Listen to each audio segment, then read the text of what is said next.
এই যে উপদেষ্টা মানে পরিষদ এখন আছেন অধ্যাপক ইউনূস সাহেবের নেতৃত্বে, এর মধ্যে কিন্তু কোনো রাজনৈতিক ব্যক্তি নেই, এই অর্থে নেই যে তারা কেউই তো ছাত্র জীবনেও রাজনীতি করেন। আমি যতদূর জানি ছাত্র থাকাকালে এই প্রফেসর ইউনূস থেকে আরম্ভ করে যারা এসে আছেন এরা মোটামুটি বেশিরভাগ ছাত্র ইউনিয়নকে ভোট দিয়েছেন, কিন্তু ছাত্র ইউনিয়ন যে অ্যাক্টিভলি করেছেন, কোনো কমিটির মেম্বার হতে চেয়েছেন বা সভাপতি হতে, এইরকম কোনো দৃষ্টান্ত একজনের মধ্যেও পাবেন না। আমি অনেককাল ধরে প্রফেসর ইউনূসকে চিনি।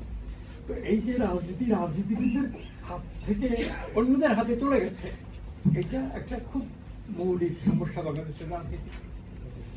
আর আমাদের যে ইতিহাসের মধ্যে এখন আছি এর সূচনা বলা যায় 1966 সালের ফেব্রুয়ারি মাসে যে 6 দফা কর্মসূচি শেখ মুজিব দিয়েছিলেন তাজউদ্দিন আহমদকে সঙ্গে নিয়ে।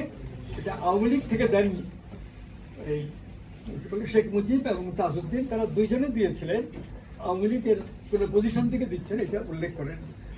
তারপরে এই কর্মসূচি ছাত্রলীগের ছেলেরা অনুমোদন করল, তাদের একটা সম্মেলন হচ্ছিল। তারপরে এটা আওয়ামী লীগ মানে অনেকটা চাপের মধ্যে গ্রহণ করেছে। যারা আওয়ামী লীগের প্রবীণ নেতা ছিলেন, শেখ মুজিবের থেকে বয়সে বড় ছিলেন, তারা কেউই এই কর্মসূচি সমর্থন করেননি।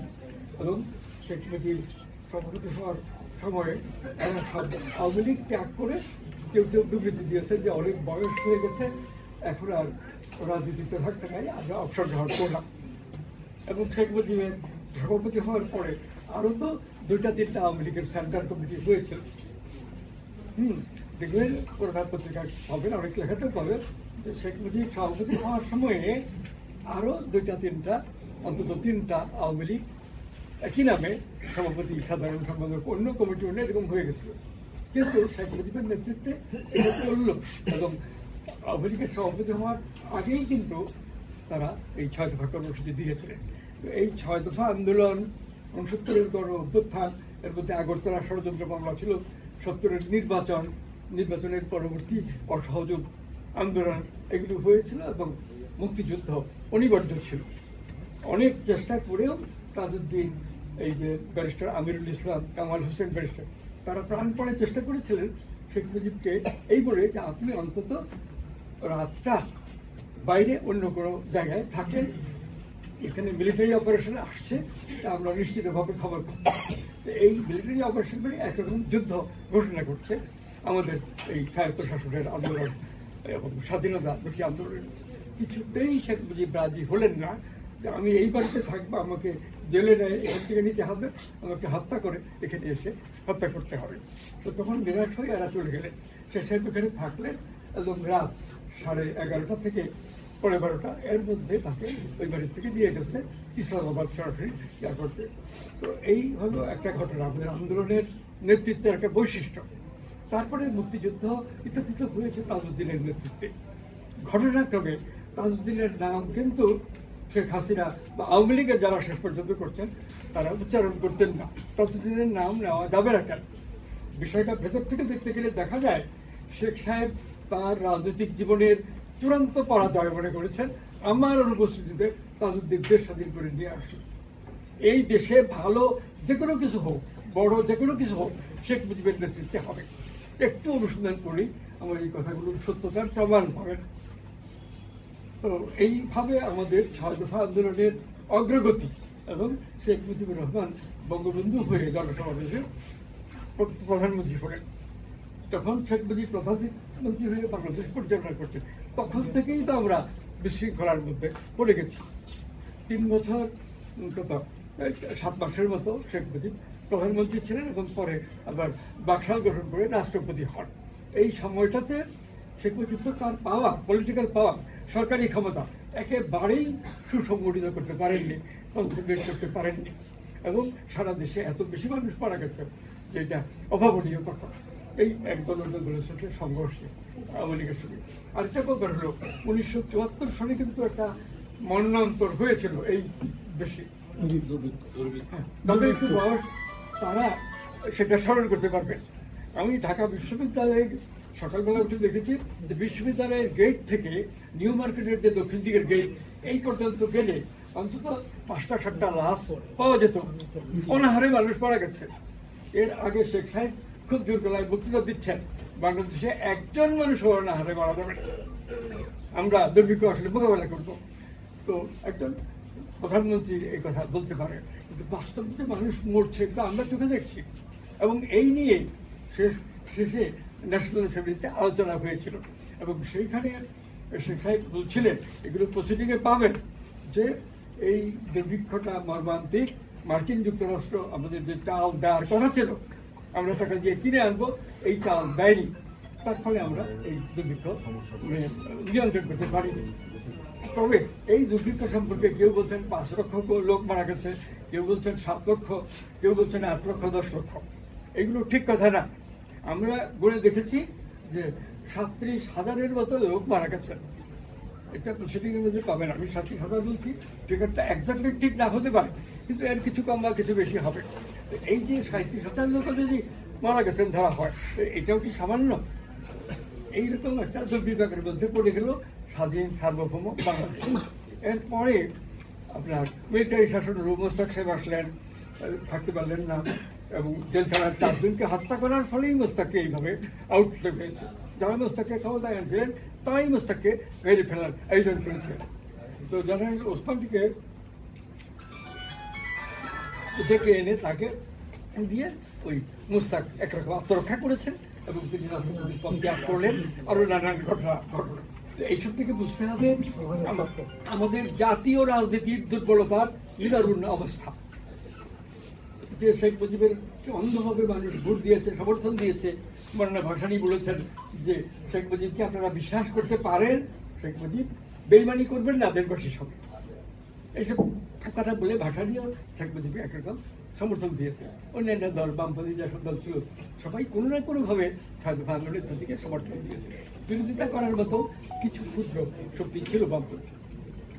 এখন ব্যাপারটা হলো যে এরপরে জিয়াউর রহমানের শাসনকাল, এরশাদের শাসনকাল, তারপরে খালেদা জিয়া, শেখ হাসিনা, আবার খালেদা জিয়া, তারপরে শেখ হাসিনা, একটা পর্যায়ে এসে শেখ হাসিনা 3টা টার্ম পরপর ক্ষমতায় থাকে। নির্বাচন যে ঠিক হয়েছে এটা কিছুতেই আমি মনে করি না। শেখ হাসিনার যে ক্ষমতায় আসা পরপর 3বার, এই 3বারই নির্বাচন হয়নি। যেটা হয়েছে সেটা একটা নির্বাচন কমিশন গঠন করা হয়েছে, যে কমিশনকে কোনো বিরোধী দল মান্য করেনি, পক্ষপাত দুষ্ট বলেছে। তো নির্বাচন কমিশন যেখানে বিতর্কিত, সেখানে কোনো সুষ্ঠু নির্বাচন হতে পারে? অসম্ভব। তো এইভাবে আমাদের রাজনীতিটা ভেতর থেকে নষ্ট হয়ে গেছে। বাইরে থেকে বিভিন্ন বৈদেশিক শক্তি, বিশেষ করে মার্কিন যুক্তরাষ্ট্র, বিশ্বব্যাংক, আন্তর্জাতিক অর্থ তহবিল, তারা নানাভাবে আমাদের নির্বাচনটাকে বানচাল করা, আমাদের রাষ্ট্রীয় অস্তিত্বকে বিপন্ন করা, বাংলাদেশ যাতে একটা স্বাধীন সার্বভৌম রাষ্ট্র হিসেবে গড়ে না ওঠে তার জন্য চেষ্টা করেছে। আরেকটা কথা বলি, এটিকে আমি খুব গুরুত্বপূর্ণ মনে করি। আমাদের দেশে অনেক রাজনীতিবিদ এবং বুদ্ধিজীবী আছেন যারা ভারতের একান্তভাবে বিরোধী। আলাপ আলোচনা করলে লিখলে ভারতের বিরুদ্ধে বক্তব্য প্রকাশ করাটাকে তারা অত্যন্ত দরকারি মনে করে। আর আরেক ধারার লোক আছেন যারা মার্কিন যুক্তরাষ্ট্রকে খুব শক্তিশালী, এবং মার্কিন যুক্তরাষ্ট্রের সঙ্গে আমাদের সুসম্পর্ক রাখতে হবে, চলতে হবে, এই ধারায় যেতে চায়। যারা মার্কিন যুক্তরাষ্ট্রের সমর্থক তারা ভারত বিরোধী, আর যারা ভারত বিরোধী তারা মার্কিন যুক্তরাষ্ট্রের সমর্থক। আমাদের বুঝতে হবে যে ভারত আমাদের রাষ্ট্রের 4 দিক ধরে আছে। 20-25 মাইল জায়গায় এইদিকে মিয়ানমারের সঙ্গে আছে, আর বাকি সবটাই তো ভারত। এই বঙ্গোপসাগরও একটু দূরে গেলে আন্দামান নিকোবর দ্বীপপুঞ্জ ভারতের, কাজেই এদিক দিয়েও ভারতের মানে মধ্যে আমরা। এই বাস্তবতার মধ্যে ভারত বিরোধী হয়ে উগ্র এবং অন্ধ ভারত বিরোধিতা করে আমরা অগ্রসর হলে আমাদের রাষ্ট্রীয় ক্ষতি হবে, আমাদের জনজীবনেরও ক্ষতি হবে। অন্যদিকে মার্কিন যুক্তরাষ্ট্র অবশ্যই পৃথিবীর ফার্স্ট পাওয়ার, সবচেয়ে বড় শক্তি এবং সবচাইতে যুদ্ধবাদী শক্তি। যত যুদ্ধ 1945 সালের পরে হয়েছে প্রত্যেকটার মধ্যে মার্কিন যুক্তরাষ্ট্রের ভূমিকা দেখবেন। উস্কানি দিচ্ছে, নানাভাবে যুদ্ধ লাগাচ্ছে।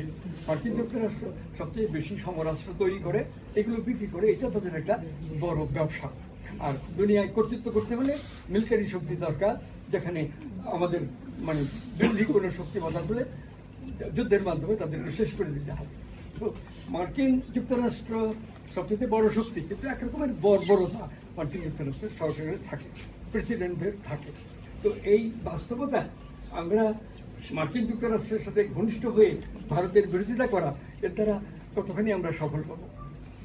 আর ভারত যে আমাদের 4-5 জনে আছে, আমরা তো 1971 সালে ভারত সর্বাত্মক সহায়তা দিয়েছে, সেই জন্য আমরা আমাদের জাতি চিরকাল ভারতের প্রতি কৃতজ্ঞ থাকবে।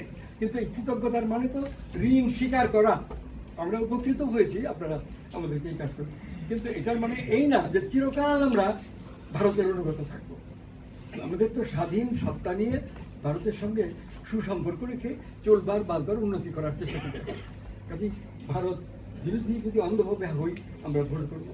আর মার্কিন যুক্তরাষ্ট্রের প্রতি আমরা যদি অন্ধ অনুগত হই, তাহলে আমাদের আরো বেশি ক্ষতি হবে।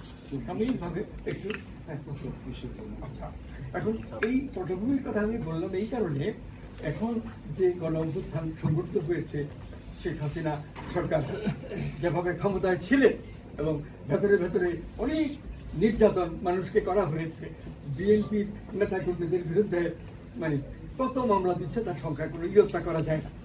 এগুলি এখন মানে মামলা উঠে যাচ্ছে, সব বিচারের যেসব রায় হয়েছে আগে, এগুলো এখন বাতিল করা হচ্ছে। তো হাইকোর্ট এবং সুপ্রিম কোর্ট তো একান্ত মানে দুরবস্থার মধ্যে এখন। সাধারণ মানুষ যারা খবরের কাগজে পড়ে, টেলিফোনে খবর দেখে, তাদের মধ্যে তো হাইকোর্ট সুপ্রিম কোর্টের প্রতি কোনো আস্থা নেই।